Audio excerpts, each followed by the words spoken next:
One of the most fundamental principle of Stoicism is to be tough on oneself and to be kind and caring on for others.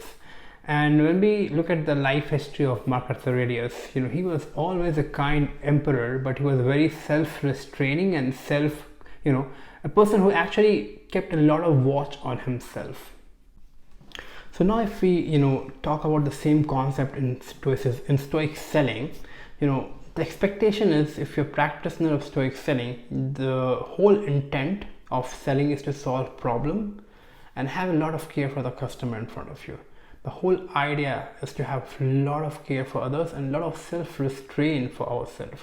So if you talk about a lot of self-restraint for ourselves, it means that we're not trying to push our agenda a lot. We're not trying to push, please buy it at any cost.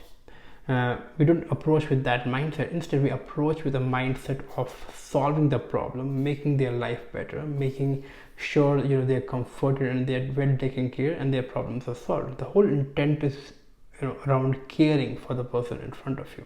Now, if we talk about is it 100% possible to be Stoic seller all the time, I'll say it would be difficult to start with, and it's difficult for all of us because a lot of us are groomed in a way that we want to sell at any cost, and there's a lot of pressure. So what I would suggest here is keep on reminding yourself that if we want to do Stoic selling, that we should keep a mindset of care and intention of help and problem solving for the other person. It's just about reminding ourselves, and the more we remind, the more we'll be able to practice it.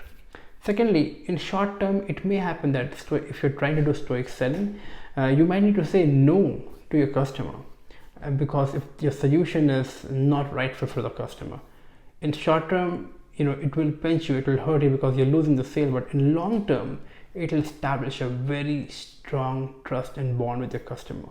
And this will lead you to get a lot of referrals possibly. The customer might come back to you in the future, but this will only happen if the customer has sensed a genuine care and a genuine intent to help them, and that will only be happening if you start really practicing Stoic selling. I hope this video helps. I hope this video of Stoic selling is adding value, and if you want to learn more, read book of Marcus Aurelius.